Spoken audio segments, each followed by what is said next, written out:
Friends, welcome back to your online mathematics class, and this is the second part of class 10th mathematics related to fourth chapter, that is quadratic equation. And in previous first part we are solving the numericals, and the numericals number 4 up to this step, that particular numerical solve out, and after this we will solve further. Just see here factorization AC, that is 182 factorization, very easy. Just see 182, then 91, then 7, 1 just 7, 7 3 21, then 13 is equal to 1. Clear?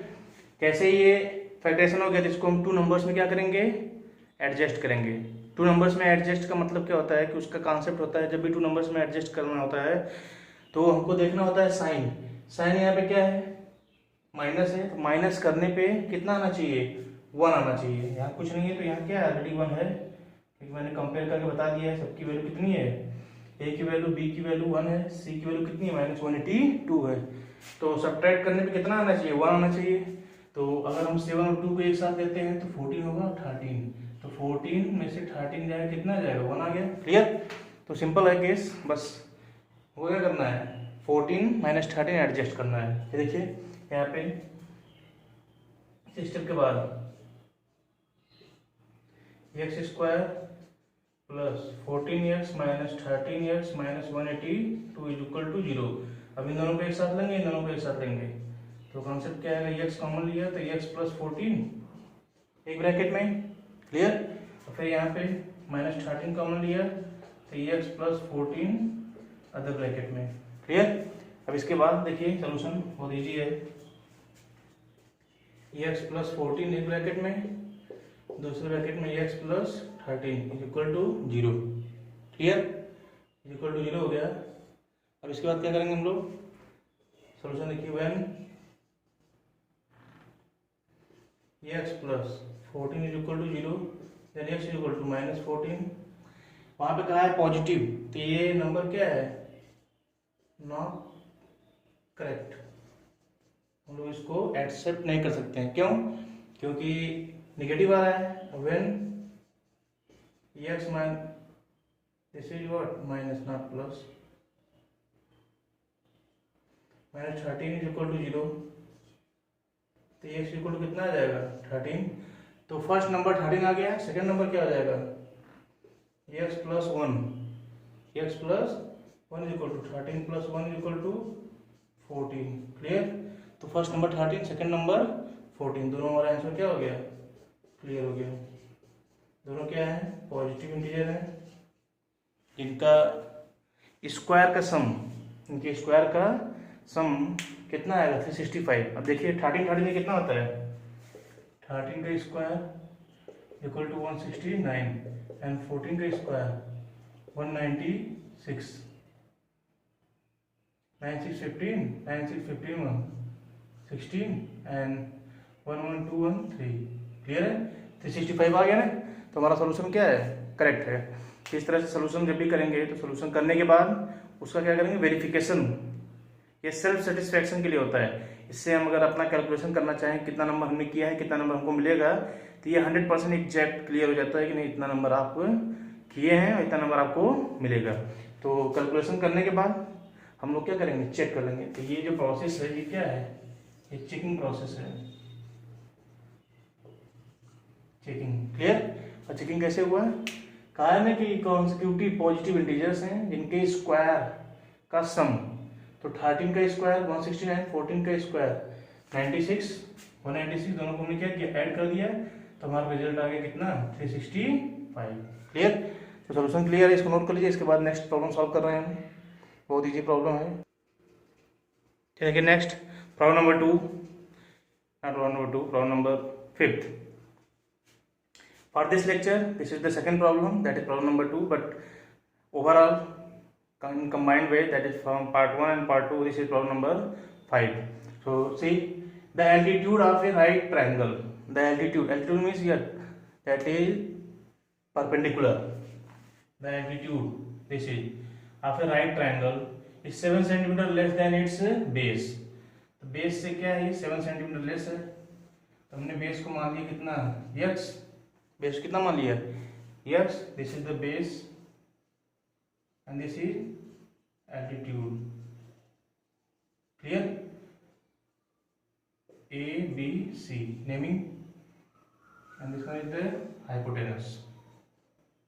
This is the right angle triangle. About question, whenever concept is clear then there will be no confusion in solving numericals. Just see again, the altitude of a right triangle, इसको भी altitude मान सकते हैं, इसको भी altitude मान सकते हैं, इसमें कोई डाउट नहीं है। बस चेंजिंग क्या होगा, अगर इसको एल्टीट्यूड ना मान के इसको मानेंगे तो इसकी साइज बढ़ा देंगे हम, ठीक।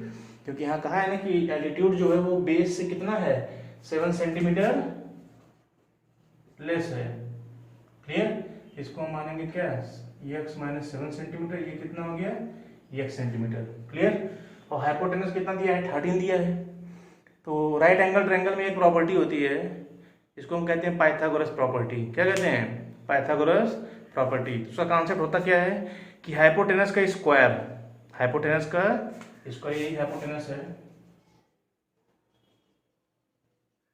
हाइपोटेनस का स्क्वायर बेस के स्क्वायर और एल्टीट्यूड के स्क्वायर के सम के क्या होता है, इक्वल होता है। ठीक है, ये देखिए सॉल्यूशन इसका बहुत इजी सॉल्यूशन है।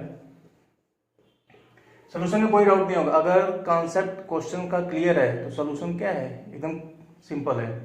देखिए इसमें let the base B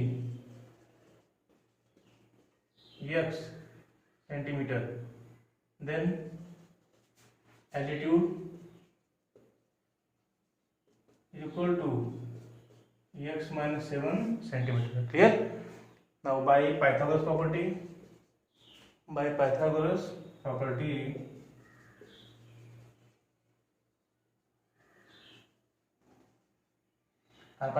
theorem, no matter you can use any word. Hypotenuse, that is AC square is equal to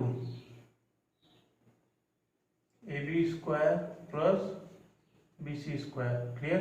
And AC here, that is given 13 का square is equal to AB means x minus 7 का square and here x का square. Clear? So 13 square means what, 169, and here x square plus 49 minus 7 to 14x and plus x square. So x square what, 2x square minus 14x, and here when this one 169 transfer towards right side, then here will be 0, so plus 49 minus 169, so this one equal to 2x square minus 14x minus 120 is equal to 0. Clear? 2 common कर लिया जाए, x square minus 7x minus 60 is equal to 0। Clear? तो ये आगे हमारा क्या है, standard equation आ गया क्वाड्रेटिक का। इसको हम लोग सॉल्व करेंगे, यहाँ 1 है, यहाँ 60 है, तो 60 में 60 और 60 क्या करेंगे, फैक्टर करेंगे। देखिए कैसे फैक्टर करते हैं हम लोग, फैक्टराइजेशन, प्राइम फैक्टराइजेशन। 2 30 बार में, फिर 2 15, फिर 3 5, फिर 5 कितना आ गया, 1 आ गया। क्लियर? अब इसका देखिए हमको सेट करना है, यहाँ क्या माइनस दिया है, तो माइनस करने पे क्या आना चाहिए, 7 आना चाहिए, माइनस करने पे 7। 2 4 या 12, 12 में से 5 जाए कितना बचेगा, 7 आ जाएगा। कितना आएगा, 7। तो सॉल्यूशन के स्टेप्स को देखते रहिए, स्टेप्स अगर क्लियर रहेंगे तो न्यूमेरिकल्स में कभी कोई प्रॉब्लम नहीं होगी। अब यहाँ देखिए जो इक्वेशन आएगा, x square minus 7x minus 60 equal to 0 हो गया। इसके बाद का स्टेप है x square minus 12x plus 5x minus 60 equal to 0। यहाँ माइनस 12 क्यों किया है, क्योंकि यहाँ पे माइनस है ऑलरेडी, सब्ट्रैक्ट करने के बाद माइनस आना चाहिए, इसलिए हमने उसको क्या किया है, एडजस्ट कर दिया। देखिए यहाँ पे कॉमन करिए, यहाँ पे x कॉमन करेंगे हम, तो x माइनस 12 प्लस 5 कॉमन लिया तो x minus 12 equal to 0। Clear? इसके बाद का सॉल्यूशन देखिए, एक्स माइनस 12 एक ब्रैकेट में, एक्स प्लस 5 दूसरे ब्रैकेट में, इज इक्वल टू कितना आ गया, 0 आ गया। When x minus 12 is equal to 0, then x is equal to कितना आ गया, 12। When x plus 5 is equal to 0,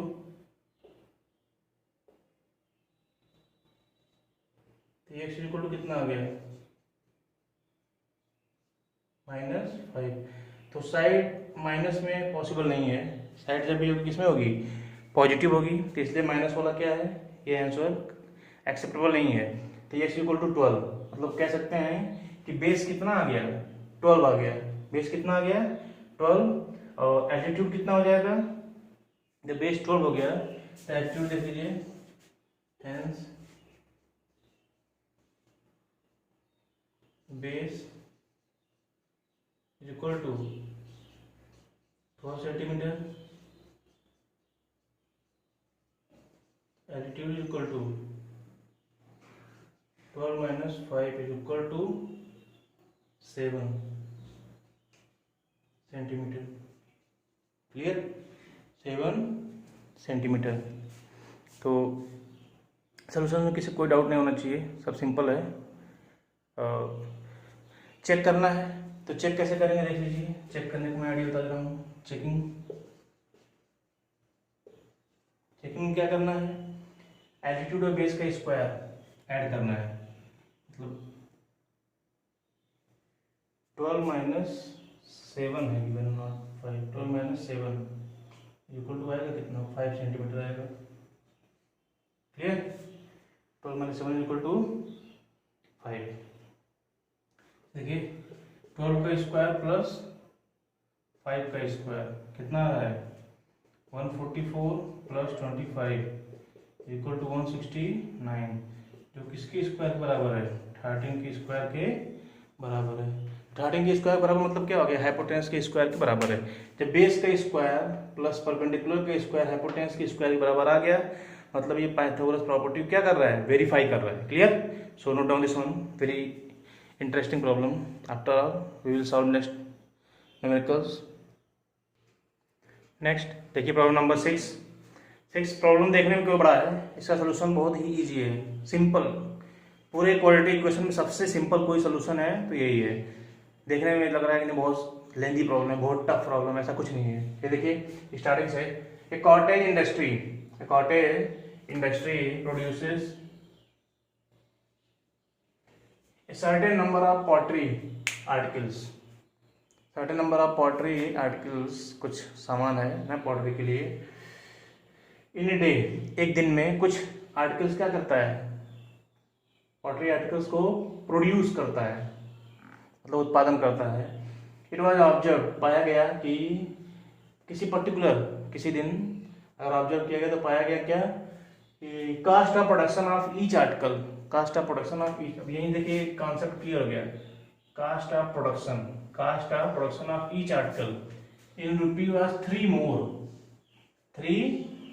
more than twice the number of articles. Concept देखिए इसी में छुपा हुआ है सोल्यूशन का। तो सोल्यूशन जब करेंगे तो नंबर ऑफ आर्टिकल्स क्या करेंगे, एज्यूम कर लेंगे। Let the number of articles is equal to what, x। Number of articles हमने मान लिया x है, ऐसे नंबर ऑफ आर्टिकल्स हमने एज्यूम किया, तो cast of each article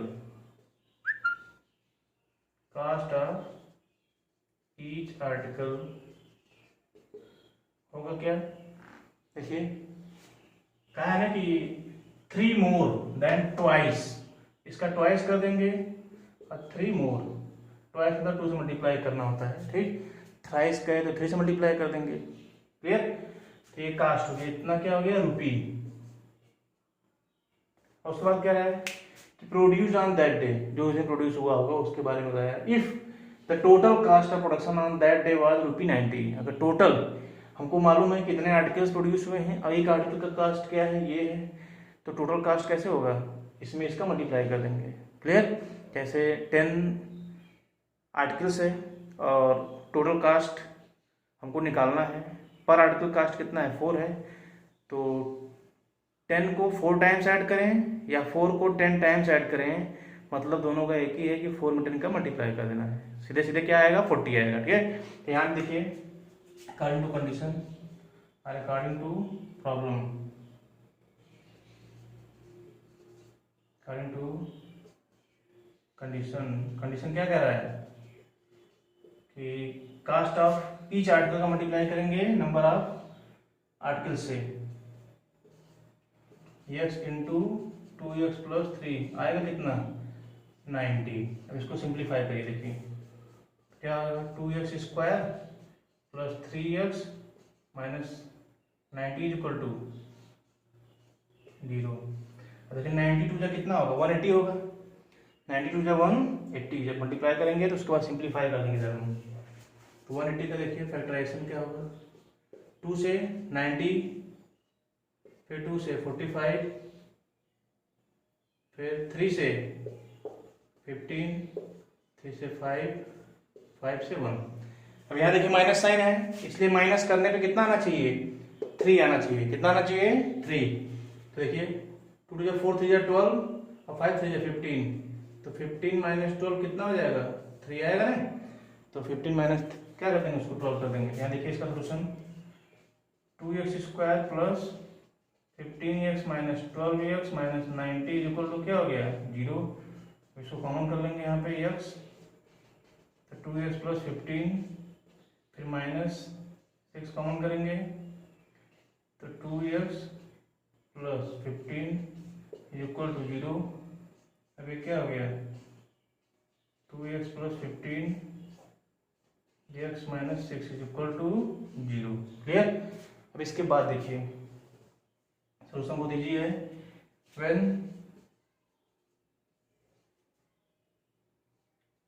to x plus 15 is equal to 0, 2x equal to कितना आ जाएगा, minus 15, 3x equal to minus 15/2। पहली बात तो नेगेटिव है, और दूसरा क्या है, फ्रैक्शन में, मतलब कंप्लीट नहीं है, तो नंबर ऑफ आर्टिकल कभी फ्रैक्शन में नहीं होगा। जैसे जब भी आर्टिकल होगा 2 4 6 10 15 20 50 हो सकता है। अब ये पॉसिबल नहीं कि 12/2 आर्टिकल्स है, मतलब 7.5 आर्टिकल्स, ऐसा कोई पॉसिबल या पॉसिबिलिटी नहीं है। और माइनस में भी तो आर्टिकल्स नंबर क्या है, इम्पॉसिबल है। अब यहाँ देखिए next, when x minus 6 is equal to 0, तो x इक्वल टू कितना आ गया, 6। तो ये क्या हो गया, number of articles, number of articles कितना आ गया, नंबर ऑफ आर्टिकल्स आ गया हमारा कितना, 6। और कास्ट ऑफ ईच आर्टिकल कितना आ जाएगा, 2 से 12 प्लस 3 15 रुपये आ जाएगा। क्लियर। तो दोनों हमारा क्या है, सोल्यूशन है। अब चेक करिए कि टोटल कास्ट 90 आ रहा है कि नहीं। तो टोटल कास्ट क्या है, x इंटू 2x प्लस 3 है ना। देखिए x मतलब 6 into 2 into 6 plus 3 that is 15 is equal to 90 आ गया ना। Total cost 90 rupees. तो ये है सोल्यूशन इसका, सबसे सिंपल सोल्यूशन है, इससे सिंपल कोई सोल्यूशन है ही नहीं। इसको नोट कर लीजिए, फिर आगे नेक्स्ट बता रहे हैं। नेक्स्ट क्वेश्चन नंबर 7 में देखिए एक डिफरेंट टाइप का न्यूमेरिकल्स है। फाइंड द रूट्स, रूट्स में सोल्यूशन फाइंड आउट करना हमको, of the following quadratic equation. यहाँ पे 2 इक्वेशन में दिया है, वो है equation 1 and equation 2। If they exist, condition लगा दिया है, अगर वो एग्जिस्ट करते हैं तभी हमको सॉल्व करना है, अदरवाइज सॉल्व करने की जरूरत नहीं है। अब कैसे मालूम करेंगे वो एग्जिस्ट करता है, उसके लिए मैंने एक फार्मूला बताया है कि डिस्क्रिमिनेंट निकालना पड़ता है। क्या निकालना पड़ता है, डिस्क्रिमिनेंट। ये देखिए सोल्यूशन। और सॉल्व कैसे करना है, कंप्लीटिंग स्क्वायर मेथड से करना है। किस मेथड से, कंप्लीटिंग। ये एक अलग मेथड है, जो सोल्यूशन अभी हम लोग कर रहे थे वो फैक्टराइजेशन मेथड था। अब ये दूसरा जो बताने जा रहे हैं ये कंप्लीटिंग स्क्वायर मेथड है। इसके बाद एक क्वाड्रेटिक फार्मूला मेथड भी है, ठीक। तो अभी फिलहाल में देखिए completing square method. Completing square method apply कब करना है, जब रूट एग्जिस्ट करेगा तब। पहले चेक किया जाए कि रूट एग्जिस्ट कर रहा है कि नहीं। जैसे कंपेयर करेंगे इसका, कंपेयरिंग विथ, फर्स्ट हम लोग सॉल्व कर रहे हैं, ax square plus bx plus c is equal to 0।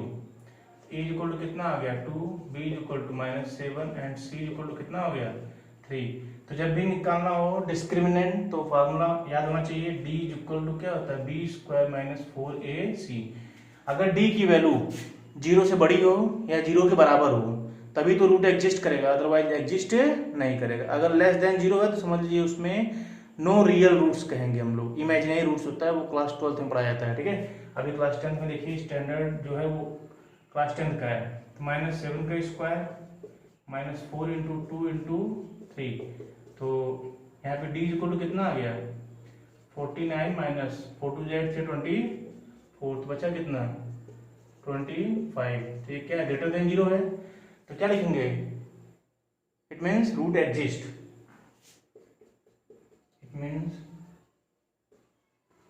Root exist.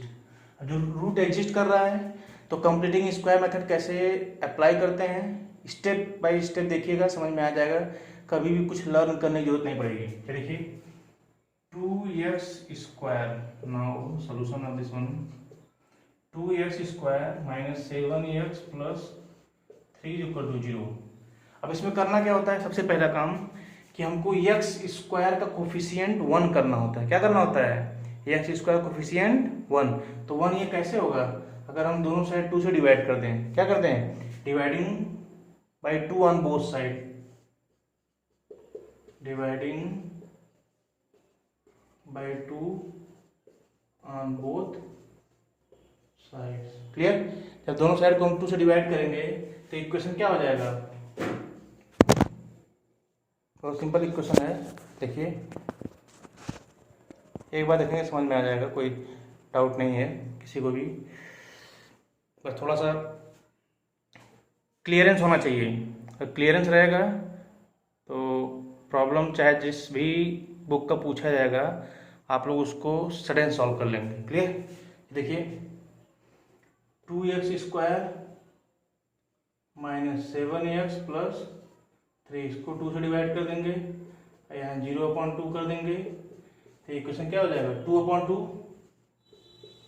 x square minus 7/2 x plus 3/2 equal 0/2 क्या हो जाएगा 0 हो जाएगा। तो 2/2 क्या हो कैंसिल हो गया, तो बचा कितना, देखिए यहाँ पे यह आ गया हमारा x square minus 7/2 x plus 3/2 equal to 0।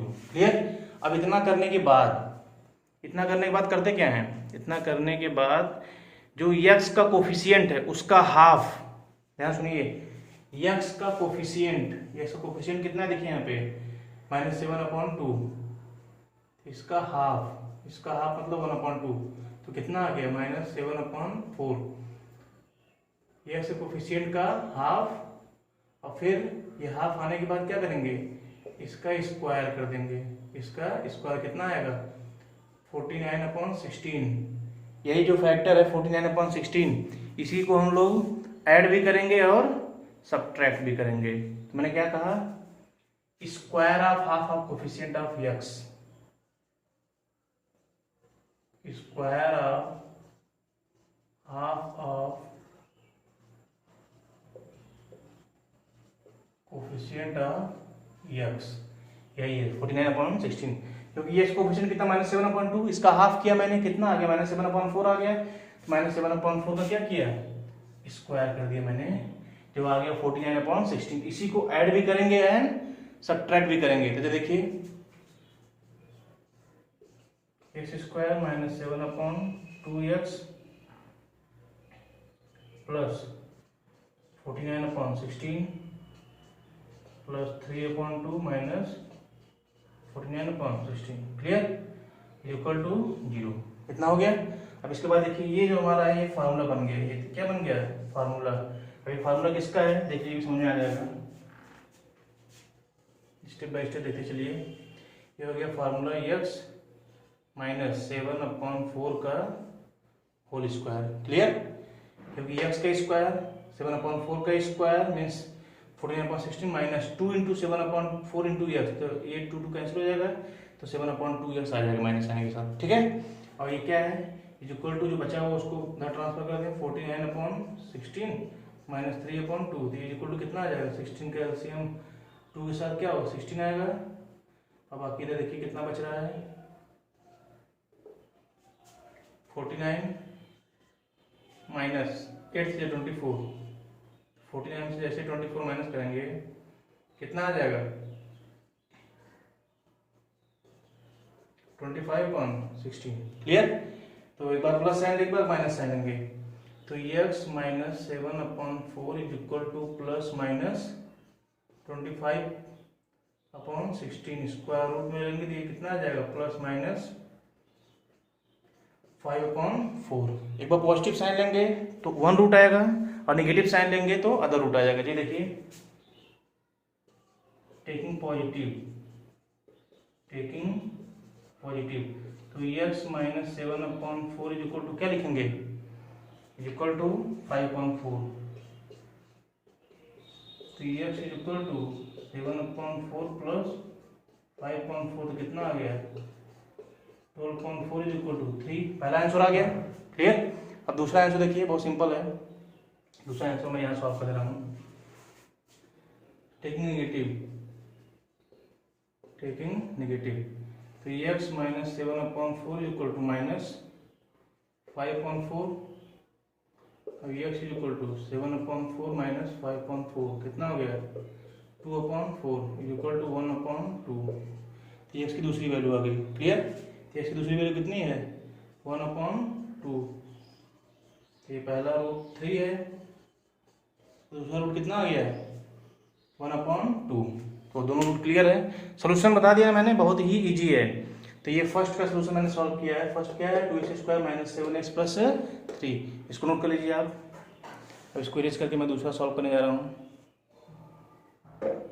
देखिए स्टार्टिंग सोल्यूशन यहाँ से ठीक। ये सोल्यूशन होने के बाद इसको मैंने क्या किया यहाँ पे सोल्यूशन सॉल्व किया फर्स्ट आ गया यहाँ पे सॉल्व किया सेकंड आ गया ठीक। अब देखिए सेकंड सॉल्व करेंगे हम। सेकंड और भी इजी है। अंडर रूट को बहुत बच्चे मानते हैं कि नहीं क्या है अंडर रूट जब भी गिवन रहता है प्रॉब्लम में तो बच्चों का क्या होता है माइंड सेटअप हो जाता है बहुत टफ प्रॉब्लम है नहीं हो पाएगा कैसे होगा अंडर रूट मैंने आज तक सॉल्व नहीं किया है। तो अंडर रूट से कभी भी बच्चों को घबराना चाहिए। अंडर रूट क्या होता है बहुत ही सिंपल केस है। अंडर रूट मीन्स पावर 1/2 जैसे पावर में 2 है वैसे 1/2 है कोई दिक्कत नहीं है। सोल्यूशन बस क्या है स्टेप्स को फॉलो करना है। स्टेप्स अगर फॉलो करेंगे तो सोल्यूशन में कोई डाउट नहीं होगा। फिर देखिए सेकेंड प्रॉब्लम में सॉल्व कर रहा हूँ जो गिवन है 4x² plus 4 root 3x plus 3। इसका सोल्यूशन देख लीजिए स्टार्टिंग से कंपेयरिंग किससे करेंगे स्टैंडर्ड इक्वेशन से ax² plus bx plus c equal to 0। a कितना आ गया 4 आ गया b कितना आ गया 4 रूट 3 आ गया एंड c कितना आ गया 3। क्लियर। तो a b c जैसे ही क्लियर हो गया तो हम लोग क्या करेंगे तुरंत डिस्क्रिमिनेंट निकालेंगे। Now d is equal to b² minus 4ac। b की वैल्यू कितनी है 4 रूट 3 का स्क्वायर माइनस 4 इंटू a की वैल्यू 4 और c की वैल्यू 3।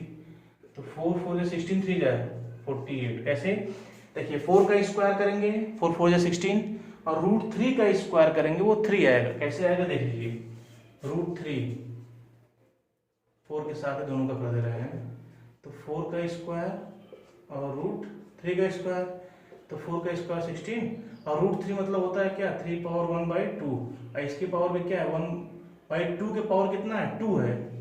तो ये 2 कैंसिल हो गया तो कितना आ गया 16 into 3 power 1 is equal to 16 into 3। तो 16 इंटू 3 कितना आएगा 48 आ जाएगा। क्लियर। तो इस तरह से हम लोग क्या करते हैं सिंप्लीफाई करते हैं। तो अब इसके बाद देखिए 48 माइनस 4 4 16 48 कितना आ गया 0। तो ये अपने दिमाग में बैठा लीजिए कि जब भी डिस्क्रिमिनेंट 0 आए क्या है 0 मतलब d की वैल्यू अगर 0 आ रहा है तो उस केस में 2 जो रूट्स होंगे वो इक्वल होंगे। क्या होंगे इक्वल। और उसको निकालते कैसे हम लोग बहुत सिंपल है। तो यहाँ पे हम लोग निकालना है कंप्लीटिंग स्क्वायर मेथड से तो वो लेंथी प्रोसेस है बट अगर फार्मूला मेथड से निकालना होगा इसको हम लोग नेक्स्ट लेक्चर में हम लोग क्या करेंगे उसको डिस्कस करेंगे जो पार्ट 3 का पार्ट होगा।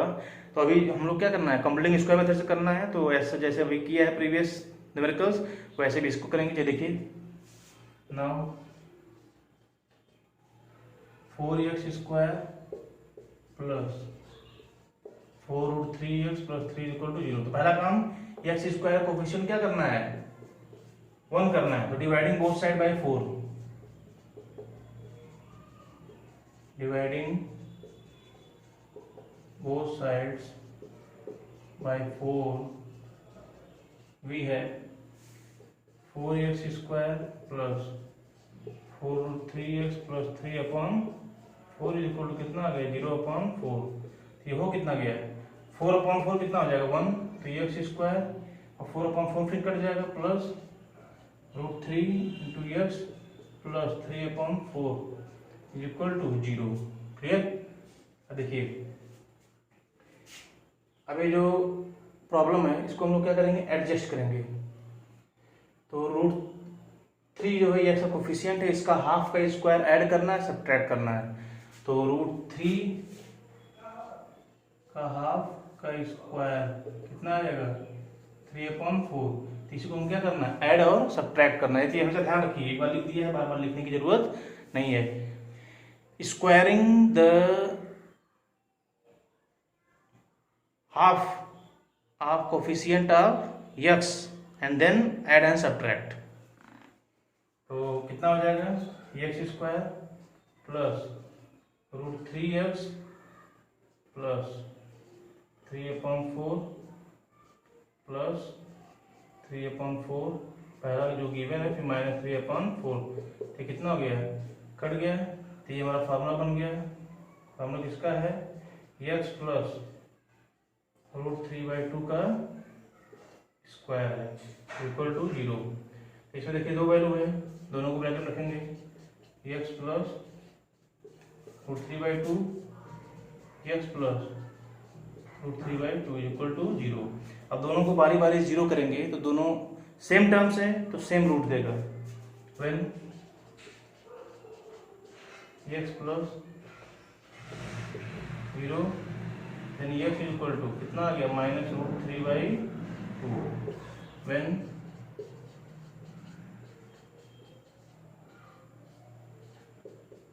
x इक्वल टू कितना आ जाएगा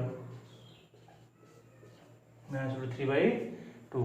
इसके बाद हम लोग सॉल्व करेंगे जब न्यूमेरिकल्स, तो वो क्वाड्रेटिक फार्मूले बेस्ड होगा और कुछ जो कंडीशंस है मैंने बताया ना डी की वैल्यू अगर ग्रेटर देन 0 है, ग्रेटर देन 0 मतलब पॉजिटिव वैल्यू, तब 2 रूट्स होंगे लेकिन अनइक्वल होंगे। और जब d इज इक्वल टू 0 आएगा तो 2 रूट्स तो होंगे लेकिन साथ साथ दोनों क्या होंगे इक्वल होंगे। और जब d की वैल्यू लेस देन 0 होगा मतलब निगेटिव वैल्यू होगी तो कोई भी रूट्स नहीं होगा। तो इस पर भी बेस्ड न्यूमेरिकल हम लोग कुछ सॉल्व करेंगे। उसके बाद कुछ वर्ड प्रॉब्लम सॉल्व करेंगे जो लेक्चर 3 का पार्ट होगा। ठीक है, तो आज के लिए इतना ही। Have a nice day.